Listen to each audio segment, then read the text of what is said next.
ధర్మానికి అధర్మానికి మధ్యలో జరుగుతున్నటువంటి యుద్ధంలో ఇప్పుడు మీరు చూస్తున్నారు. నాగలక్ష్మి ఏడ్చుకుంటే ఏమేం మాటలు చెప్పిందో నేను మళ్ళీ అది చెప్పదలుచుకోలేదు. తెలంగాణ పల్లెలలో ఒక పీజీ చదివిన ఒక టీచరు, ఒక పంతులమ్మ ఏడ్చుడు అనేది ఈ చీకట్లో ఇదంత మంచిది కాదు, తెలంగాణకు మంచిది కాదు.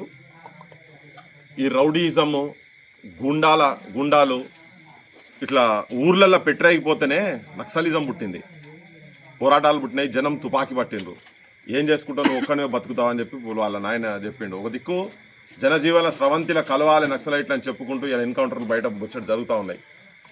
అరాచకం ఏంటంటే రాష్ట్రంలో ఎక్కడ ఏ సమస్య వచ్చినా ప్రజాపక్షంలో ఉన్నటువంటి మీడియా యజమానులు వీడికి వచ్చి కూర్చుంటే పేర్లు పెట్టి బయట స్లోగన్స్ ఇచ్చి బూతులు మాట్లాడుతున్నారు. విన్నాం, మేము ఇప్పటిదాకా విన్నాం. తెలంగాణ ప్రజలు కూడా అర్థం చేసుకోవాలి, అట్లా మాట్లాడేటోళ్లకు బలం ఎక్కడికి వెళ్ళి వస్తున్నది. ఆ బలము కోమటిరెడ్డి వెంకటరెడ్డి శిష్యులు వాళ్ళు ఇక్కడ ఉన్నారు కాబట్టినే వస్తున్నది. కోమటిరెడ్డి వెంకటరెడ్డికి ఎందుకు వస్తున్నది అంటే కోమటిరెడ్డి వెంకటరెడ్డి మంత్రి కాబట్టికే. ఆయన మంత్రి ఎవరి క్యాబినెట్? రేవంత్ రెడ్డి మంత్రిలో క్యాబినెట్. అని వారం రోజులైంది మేము ఇక్కడికి వచ్చి. ఇవాళ గన్మెన్ ఇచ్చిండట, ఇవాళ గన్మెన్ మేము చెప్పిన ఆమెకు మేము ఇక్కడికి వచ్చింది కేవలం తనను రక్షించటందుకు. తనను భవిష్యత్తులో ఈ గుండాలు, ఈ కత్తుల కోలాటాలు ఆడుతున్నారు వీళ్ళు పల్లెలల్లో. వీళ్ళు ఎక్కడ ఈ కుటుంబం బలవుతుందో, ఒక చదువుకున్నారు కాబట్టికే, విజ్ఞానం వచ్చింది కాబట్టికే ఇప్పుడు ఇలా అర్ధబలం అంగబలంకు బుద్ధి బలము విజ్ఞాన బలంకు గుండె బలంకు మధ్యలో జరుగుతున్నటువంటి యుద్ధం ఈ ఊరిలో ఓట్ల రూపకంగా రేపు ఎటు ఉంటుందో ఏందో తర్వాత సంగతి. కానీ సైలెంట్ ఓటింగ్ పడుతుంది అంటున్నారు. కానీ చదువుకొని మరి ఆయన ఏం చదువుకుండో, ఆయన వాళ్ళకి ఎంత సంస్కారం ఉన్నదో నాకైతే అర్థమైతే లేదు. కానీ సొంత కులపోలనే చంపి నడి రోడ్డు మీద నరికి ఇవాళ మళ్ళా ఊరు మీద పడి ఇంకెంతమందిని నరుకుతాడో మరి. రేపు పొద్దుగాల ఆయన పుసుకున్న ఈ ఊరోళ్ళు కనుక గెలిపిస్తే ఎంతమంది నరుకుతారో, వీళ్ళు బతుకుంటారో లేదో కూడా తెలియదు. తెలంగాణ సమాజానికి ఊరూరికి కూడా మేము చూపించదలుచుకున్నాం ఏంటంటే, ఇగో వీళ్ళు ఇట్లా కొట్లాడుతున్నారు, ఈ గుండాలకు వ్యతిరేకంగా మీరే బయటికి రావాలి అని చెప్తున్నారు కదా. ఇట్లా అరాచకాలు చేసినందుకే బయట పోలీసు వాళ్ళు, ఇటు రాజకీయ నాయకులు అందరూ కూడా ఇటువంటి వాళ్లకు అండదండలు ఉండి ఈ రాజకీయ వ్యవస్థలో వాళ్ళు ఉన్నారు కాబట్టి తిరుగుబాట్లు పుట్టిన ఈ ప్రాంతంలో. ఉట్టిగా పుట్టలే.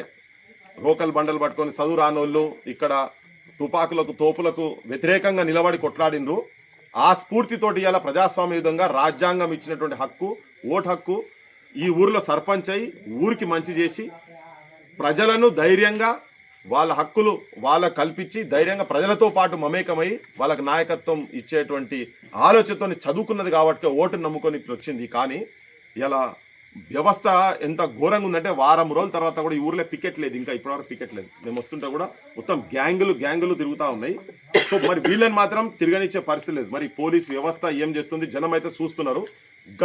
గతంలో ఇట్లా ప్రచారం చేసేటువంటి వాళ్ళు లేరు, ఇప్పుడు ప్రచారం చేస్తున్నారు. పేర్లు పెట్టి మరీ తిడుతున్నారు కదా. కోమటిరెడ్డి వెంకటరెడ్డి నీకు ఇక మేము నీ భర్తం నువ్వు ఇవి బంద్ చేయకపోతే, రేవంత్ రెడ్డి గారికి కూడా చెప్తున్నాం ఏంటంటే, వాళ్లకు ఈ కుటుంబానికి ఏమైనా జరిగిందంటే మాత్రం ఇక్కడ వాళ్ళ మీద ఈగ వాలినా కానీ మేము కందిరీయలకి పడతాం మీ మీద, గుర్తుపెట్టుకోండి. ఈడ మీరు లా అండ్ ఆర్డర్ ప్రాబ్లం ఉందని చెప్పి రిపీటెడ్గా వాళ్ళు కూడా ఇవాళ కూడా హ్యూమన్ రైట్స్ కమిషన్ కాడికి పోయేసి వచ్చారు. వాళ్ళు హ్యూమన్ రైట్స్ కమిషన్లో కూడా అప్లికేషన్స్ ఇచ్చిండ్రు, వాళ్ళు కూడా వెంటనే యాక్షన్ తీసుకుంటారట. కంప్లైంట్స్ ఇచ్చిన తర్వాత కూడా ఇలా బైండ్ ఓవర్ చేయకుండా తర్వాత ఎట్కపోయిన కిడ్నాప్లు చేసి తీసుకుపోయింది కదా, వాళ్లకు చిన్నగా ఏమన్నా అయితే మాత్రం ఎక్కడెక్కడికో తీసుకుపోతారు కేసులను.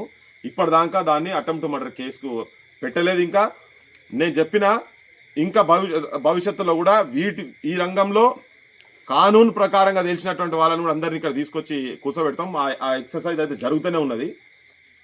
ఇంకొకటి ఏంటంటే ఇక్కడ చాలా గొప్పగా చెప్పేది ఏంటంటే, ఒక యాదవ బిడ్డకు రక్షణగా ఒక మాదిగ బిడ్డ ఇక్కడికి వచ్చి నామినేషన్ వేసినందుకు ఇలా తన నిలబడగలిగింది. నేను ఈ విషయం మందకృష్ణతో కూడా మాట్లాడిన. మందకృష్ణ కూడా అవసరమైతే ఈ ఊరికి వస్తా అన్నాడు, తన కూడా వస్తా అన్నాడు. వచ్చి చెప్తా నేను ఈ ఊరికి వచ్చి మా జాతి మొత్తం మీ ఎంబడి ఉన్నది, మాదిగా జాతి మొత్తం ఎంబడి ఉన్నది, మేము మొత్తం ఉన్నాం, ఎంఆర్పిఎస్గా ఉన్నామని చెప్పి నాతో మాట చెప్పిండు. ఇక్కడ శ్రీనివాస్ అని ఇన్ఛార్జ్ అతనితో కూడా జిల్లా ఇన్ఛార్జ్ ఉన్నట్టున్నది, తనతో కూడా నాతో మాట్లాడిపించిండు మందకృష్ణ అన్న. బహుశా వాళ్ళు ఇక్కడికి వచ్చినప్పుడు మీరు ఉన్నారో లేదో మరి నాకు తెలియదు, కానీ మాట్లాడిపించిండు. ఇవాళ ఇది కులానికి ఈ కులం ఆ కులం అని కూడా నేను ఆపాదించదలుచుకోలేదు. ఓకే, ఇక్కడ ఒక పీజీ చదివినటువంటి ఒక ఆడబిడ్డ ఎలక్షన్లో గ్రామ పంచాయతీ ఎలక్షన్స్లో నామినేషన్ వేసి పోటీ చేస్తే నువ్వు ఎట్లా చేస్తావని చెప్పి భర్తను కిడ్నాప్ చేసి చంపుతామని బెదిరించి ఇప్పటికీ కూడా ఇంకా చంపేటువంటి ఆలోచనలతో ఇంకా భయభ్రాంతులు చేసి నువ్వు గెలిచినా ఓడిపోయినా నిన్నైతే చంపుతామరా అన్నట్టుగా తిరుగుతున్నారు కదా. ఇగో ఈ అరాచకాలకు వ్యతిరేకంగా గొంతిప్పినటువంటి ఈ ఆడబిడ్డ ఎంబడి మనం మొన్న చెప్పిన ఇలా మళ్ళీ చెప్తున్నా, మీరు ధైర్యం చెడొద్దు, ధైర్యం చేయాల్సిన అవసరం లేదు. మేము మొత్తం తెలంగాణ సమాజానికి తీసుకుపోతున్నాం. జనం చూస్తున్నారు. జనం ఇప్పటికే చాలా మంది ఆ కోమటిరెడ్డి వెంకటరెడ్డిని వీళ్ళను అంటున్నారు. ఇప్పటికే ఇంకా కూడా తీసుకుపోతాం, మీరు ధైర్యం జడకండి. పెద్ద మనిషి అన్నాడు కదా, ఎంతమందిని చంపుతారో మీరేమేమి చేస్తారని చెప్పి మీ మామ చెప్పిండు కదా. ఈ దుష్ప్రచారాలు, సంస్కారం ఉన్నటువంటి వ్యక్తి ఏ వ్యక్తి కూడా ఇట్లా మాట్లాడరు. పిల్లలకు పెద్దోళ్లకు ఈ లింకులు పెట్టి ఇట్లా మాట్లాడి ఇవన్నీ నీకు అంత గెలుపు భయం గెలుస్తాని నీకు నమ్మకం ఉండేది ఉంటే ఇటువంటి లూజ్ టంగ్ ఎందుకు చేస్తున్నారు? ఏం మాటలు ఇవి? ఎక్కడ బయట తిరగనీయకుండా చేసుడు ఇది చాలా అన్యాయము. కోమటిరెడ్డి వెంకటరెడ్డి నీకు రిపీటెడ్గా ఏమైతుంది? నువ్వు అధికార అహంకారంతో ఉన్నావు కదా, నీ ఆధిపత్యానికి చరమగీతం ఇక్కడ నుంచే మొదలవుతుంది. నువ్వు దీన్ని కనుక సెటరైట్ చేయకుండా రేపన్నా వీళ్ళని ప్రచారం చేయించుకుంటే మంచిది. లేదంటే ఈ ఊర్లో ఒక సైలెంట్ రెవల్యూషన్ రావాలి, సైలెంట్ ఓట్ రెవల్యూషన్ వచ్చి అమ్మా మీరు ఏ కులంగా తన ఉన్నటువంటి కులానికి సంబంధించినటువంటి వ్యక్తినే హత్య చేసిండని చెప్పి అందరికీ తెలుసు కదా. సో ఇక్కడ కులం కాదు, మంచి బతకాలే, నిజం బతకాలే, ఆత్మాభిమానంతో తన బయటికి వచ్చి ఈ ఊరిని కాపాడేటందుకు ఈ ఊరికి నిజంగా కూడా దేవతలకు వచ్చి ఈ ఊరిలో దుర్మార్గానికి వ్యతిరేకంగా వచ్చి నిలబడదు కదా. అండదండలు ఉండాల్సిన అవసరం ఉన్నది. ఇది ఏ పార్టీకి ఏ కులానికి సంబంధించినటువంటి కాదు, మానవత్వానికి, గూండాయిజానికి, మంచితనానికి మధ్య జరుగుతున్న పోరాటంలో గ్రామ ప్రజలు ఎట్టున్నారు. తెలంగాణ ప్రజలు కూడా చూడండి, గట్టిగా చూడండి. వీళ్ళకు కనుక ఏమైనా జరుగుతాయి, ఈ ముగ్గురున్నారు ఇక్కడ, ఈ ఇంటికి ఏం జరుగుతుందనే ప్రమాదం ఉంది. పోలీస్ వ్యవస్థకు, రేవంత్ రెడ్డి పాలన కూడా ఇది ఒక పెద్ద మచ్చ కాబోతున్నది అని చెప్పి చెప్పదలుచుకున్నాను. ఏదో దిష్టి గురించి అని మాట్లాడిన దాని మీద చెప్పు మీద కూర్చోగినట్టు ఎగురుతున్నాడు ఆయన. తెలంగాణ పరువు ఇట్లా, తెలంగాణ పరువు అట్లా, గట్టెట్లా మాట్లాడతారు బిడ్డ.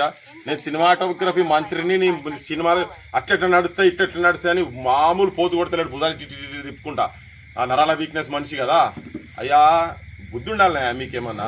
ఒక ఆడబిడ్డ నీ కాన్స్టిట్యున్సీలో భర్తను తీసుకుపోయి గంటల కొద్దీ బయట తిప్పి 6-7 సార్ల మూత్రం ఉచ్చదాగిపిస్తే దాని మీద ఒక్క మాట కూడా మాట్లాడతలేవే. నీ ఇంట్లోకి అట్లా జరుగుతుంది.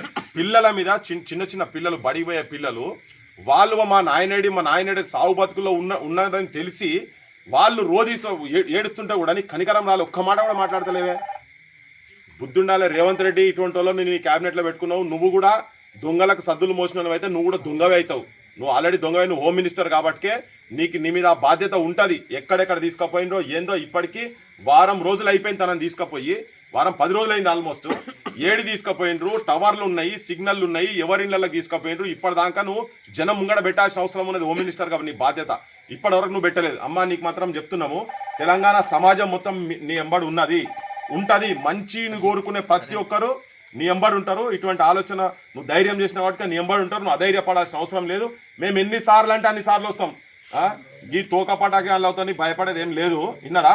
ఎవరు ఇక్కడ భయపడ్డాడు ఎవరు లేదు. అవసరమైతే మొత్తం ఎల్లమ్మ గుడానికి పిలుపునిచ్చి మొత్తం తెలంగాణను మొత్తం ఇక్కడ తరలిస్తాం. ఇక్కడనే ఒక పెద్ద బహిరంగ సభ పెడతాం. వీళ్ళు ఇట్లనే కనుక చేసేది ఉంటే కోమటిరెడ్డికి వ్యతిరేకంగా మొత్తం అందరినీ కలుపుకొని పెద్దోళ్ళని ఇక్కడ పిలుస్తాం. ఇక్కడ ఈ ఊరికి మందాకృష్ణతో పాటు అందరు ఇక్కడికి వస్తారు. ఇక్కడ మీటింగ్ పెడతాం. మీరు ఏం భయపడాల్సిన అవసరం లేదు.